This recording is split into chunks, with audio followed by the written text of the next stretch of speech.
사도신경으로 신앙 고백하겠습니다. 나는 전능하신 아버지 하나님 천지의 창조주를 믿습니다.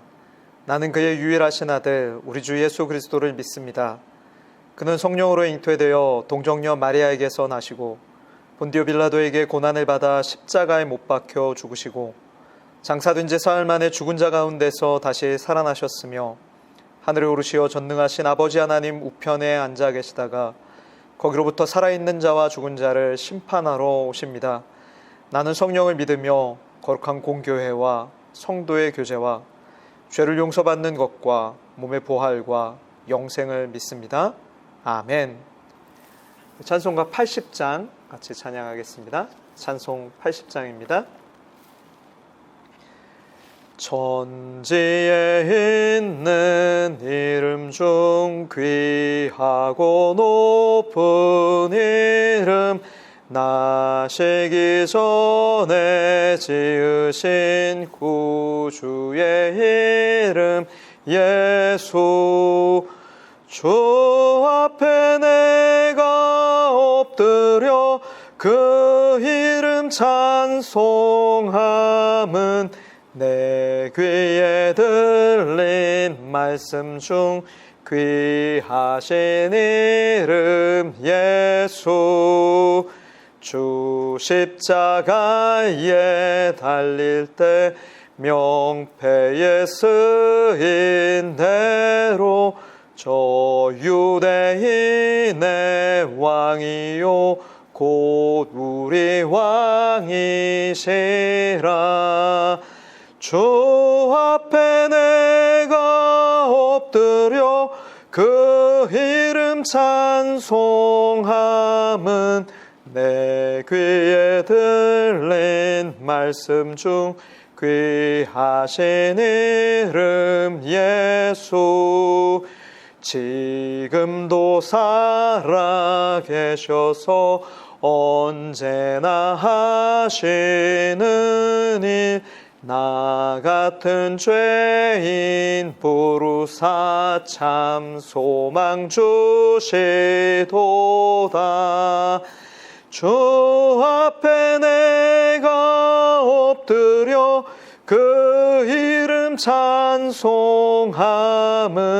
내 귀에 들린 말씀 중 귀하신 이름 예수 주 예수께서 영원히 어제나 오늘이나 그 이름으로 우리에게 참 복을 내리신다 주 앞에 내가 엎드려 그 이름 찬송함은 내 귀에 들린 말씀 중 귀하신 이름 예수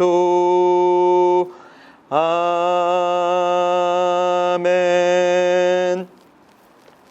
아멘. 하나님의 말씀은 시편 8편 1절에서 9절 말씀입니다. 구약성경 808페이지에 있습니다. 시편 8편 1절에서 9절 말씀 제가 봉독하겠습니다.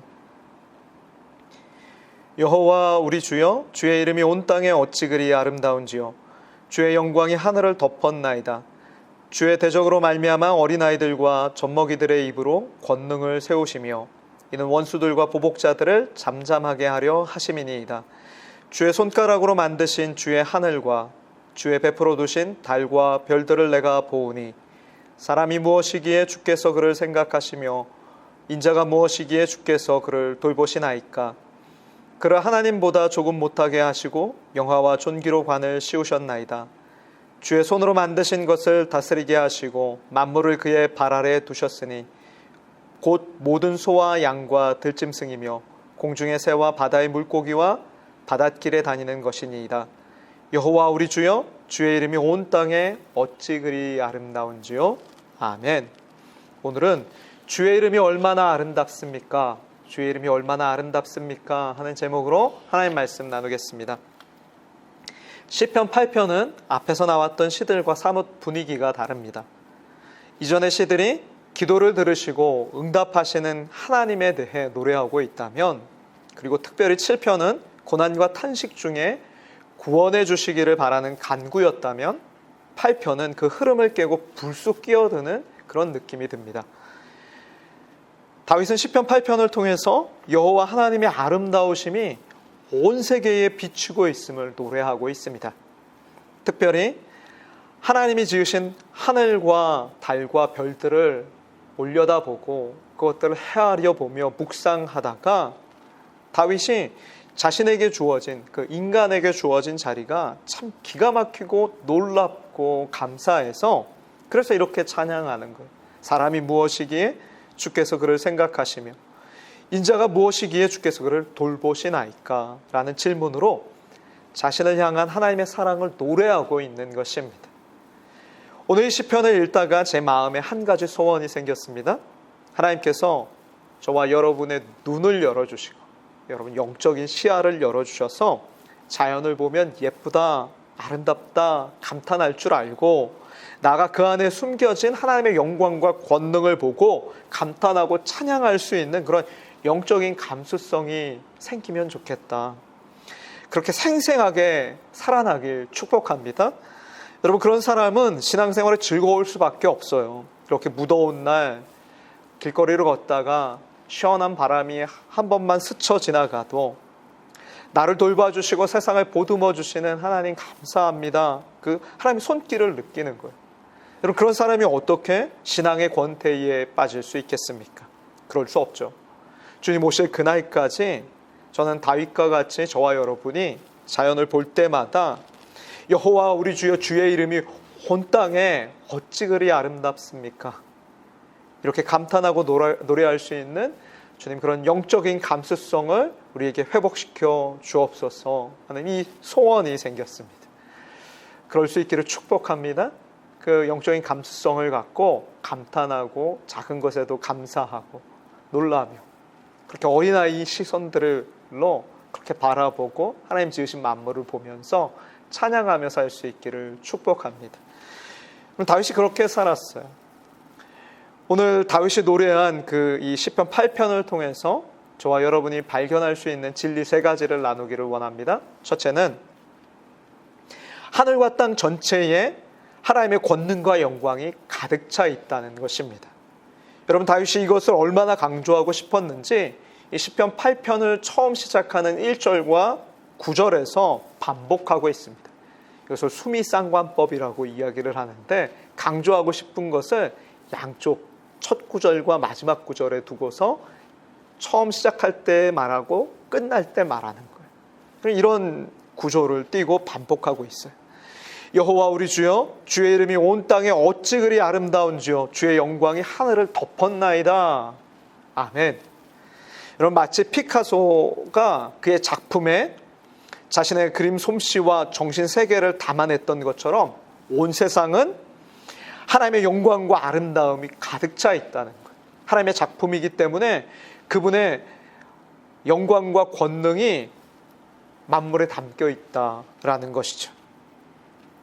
그래서 로마서 1장 20절에서 바울은 이렇게 말합니다. 창세로부터 그의 보이지 않는 것들, 곧 그의 영원하신 능력과 신성이 그가 만드신 만물에 분명히 보여 알려졌나니 그러므로 그들이 핑계하지 못할지니라. 아멘. 여러분, 이거 하나님께서 하나님의 작품에 두신 거예요. 자연 만물에 두신 거예요. 그런데 현실은 어떻습니까? 사람은 과연 자연을 통해서 하나님의 능력과 신성을 발견하며 그분께 순종하고 있습니까? 아니요, 그렇지 않습니다. 사람들은 영적인 안목을 상실해서 보고도 보지 못하고 들어도 듣지 못하는 그런 영적인 어두움에 빠져 있는 것입니다. 하나님은 그런 인생을 불쌍히 여기셔서 그 아들 예수 그리스도를 통해서 자신을 분명하게 보여주셨고, 또 말씀으로 자신과 인간을 향한 구원 계획을 계시하여 알려주셨습니다. 그것이 오늘날 우리가 갖고 있는 성경이죠. 많은 분들이 하나님의 뜻을 알고 싶어서 성경은 읽고 싶어 합니다. 그리고 펼쳐서 읽습니다. 여러분, 잘하는 일이죠. 제가 아는 분들 중에서도 하나님 알고 싶어요. 하나님 뜻을 알고 싶어요 해서 성경을 펼쳐 읽는 분들 있어요. 아주 잘하는 일입니다. 그러나 다른 한편으로 안타까운 것은 현대사회에 우리가 너무 먹고 사는 일에 바빠서 어떻게 보면 삶에 치여 살다 보니까 하나님 지으신 창조 세계 안에 살면서도 그분이 지으신 아름다운 자연을 보고서도 감탄할 줄 모르고 감사할 줄 모르고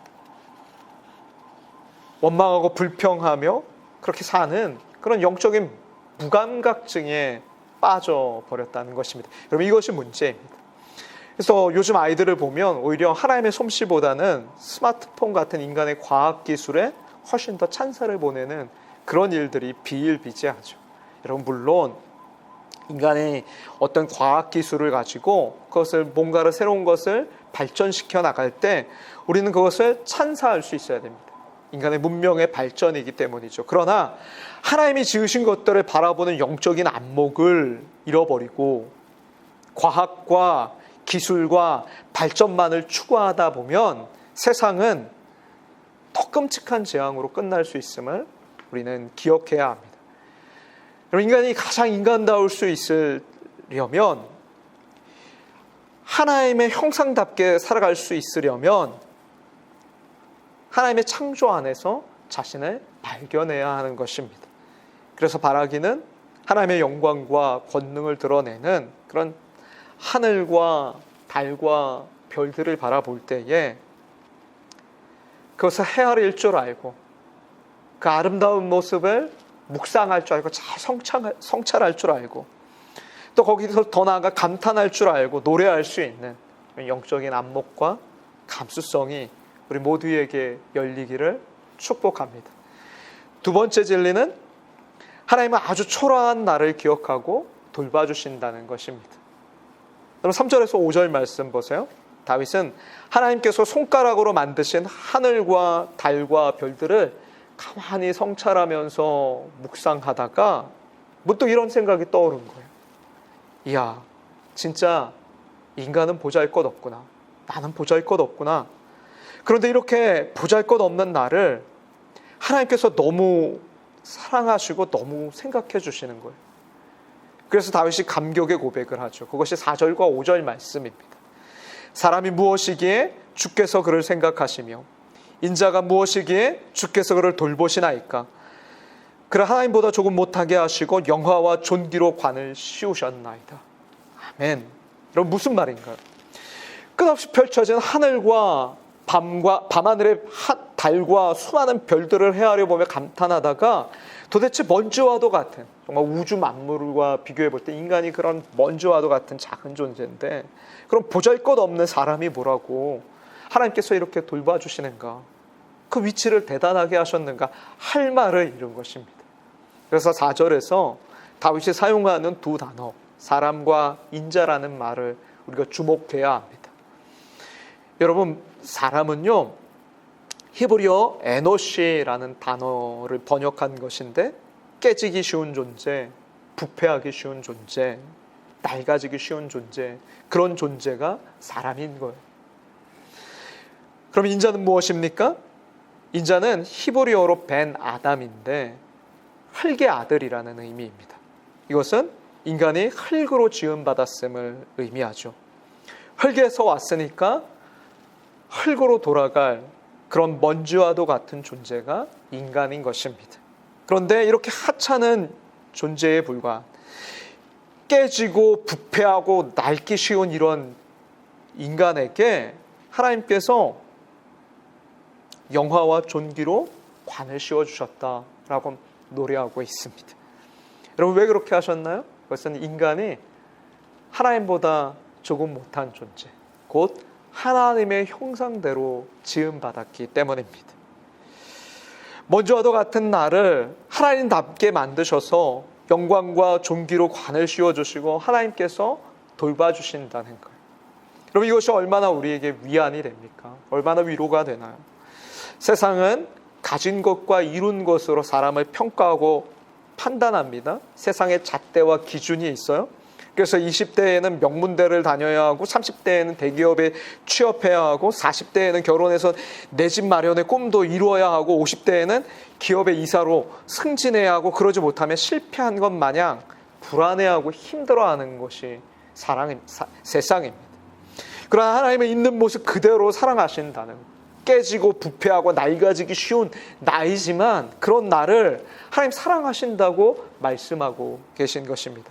그러므로 신자는 자기 스스로 존중이 여길 줄 아는 자존감을 가진 사람이 되어야 돼. 자존심 아닙니다. 자존감입니다. 자기 스스로를 존중이 여길 줄 아는 그런 하나님의 나를 바라보시듯 한 줌의 흙으로 돌아갈 나지만 그런 나를 사랑하셔서 영화와 존귀로 관을 씌워주셨듯이 연약하고 깨지고 부패한 그렇게 쉬운 그런 연약한 나지만 또 넘어지고 또 실패하겠지만 그래 오늘도 넘어졌구나 하면서 자신을 다독일 줄 알고 하나님이 나를 바라보시듯 나를 있는 모습 그대로를 인정해주고 사랑하고 받아주면서 하나님을 사랑하는 마음으로 하나님이 내게 주신 삶의 자리에서 그렇게 감탄하며 감사하며 오늘을 살 수 있어야 하는 것입니다. 그럴 때 여러분 그런 우리를 통해서 하나님 영광 받으시고 그런 여러분을 통해서 하나님의 뜻을 이루어 가시는 줄 믿습니다.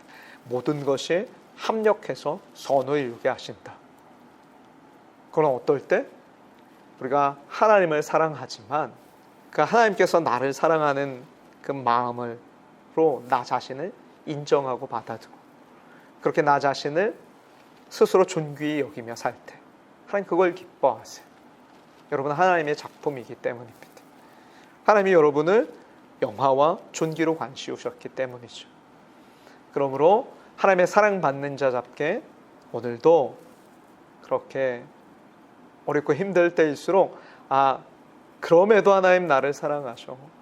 내가 어떤 일을 실패해도 그래 이런 나도차도 주님은 나를 사랑하시고 돌봐주셔 라고 자신에게 이야기하며 격려하고 오늘 잘 살아내실 수 있기를 축복합니다.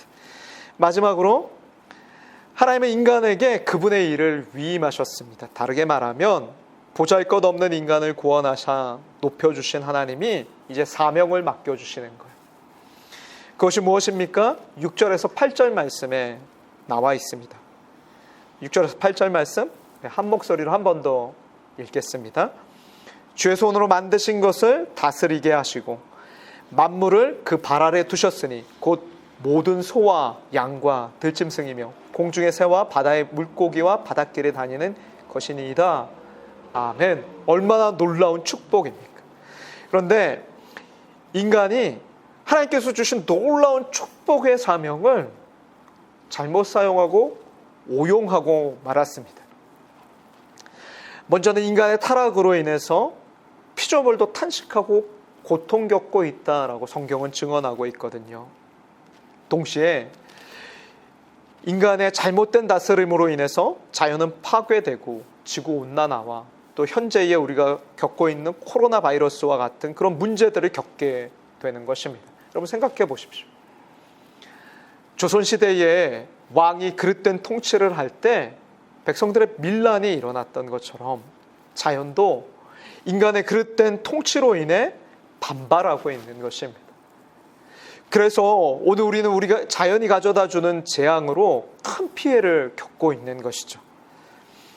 그러므로 우리는 각자의 삶 속에서 하나님께서 내게 맡기신 사명을 기억하고 자원을 아끼고 자연을 돌보며 그렇게 하나님의 청지기로서 살아갈 사명이 있음을 기억하시고 사셔야 합니다. 무엇보다 하나님의 구원을 생각할 때에 인간의 구원만을 생각하셔서는 안 돼요. 왜냐하면 인간만 구원받는 것이 아니라 주님 오시는 그날에 지금 인간의 타락으로 인해서 함께 탄식하며 고통 겪고 있는 자연도 구원받을 것을 기억해야 합니다. 성경은 그것을 약속하고 있습니다. 여러분 우리가 그런 청지기로서의 삶을 회복할 수 있기를 바랍니다. 그리고 그 출발점은 무엇이냐면 우리의 영적인 안목이 열리는 거예요. 그래서 온 땅과 자연과 들에 핀 작은 꽃을 볼지라도 그것에 감탄하고 감사할 줄 아는, 하나님의 솜씨와 영광을 볼 줄 아는 그런 영적인 안목이 열리고 영적인 감수성이 깨어나는 거예요. 그럴 때에 저와 여러분이 입술의 고백만이 아니라 삶 속에서 하나님 내게 주신 자연을 소중히 아껴요. 잘 돌보아요. 자원을 아끼며 살게 되는 것이죠. 저와 여러분이 오늘 하루를 조금 더 천천히 걸으며 주위를 돌아보고 한 세 걸음 걷다가 주위에 핀 꽃을 보고 주위에 이렇게 열매 맺은 식물을 보면서 그러면서 잠깐 묵상하고 그렇게 공중에 구름을 보면서 감탄하고 맑은 날씨에 그런 따스한 햇살, 뜨거운 햇살이지만 그것도 맞아보면서 그렇게 하나님 지으신 솜씨를 여름이라는 계절도 느껴보고 그러면서 감탄하고 찬양할 수 있는 복된 하루가 될 수 있기를 축복합니다. 저와 여러분이 하나님의 청지기로 또 하나님의 사랑받는 존귀한 자로 오늘 하루를 잘 살아서 주님께 영광 돌리는 복된 삶이 되시기를 축복합니다. 기도하겠습니다. 하나님 아버지, 하늘을 바라보며 우리의 연약함을 깨닫습니다.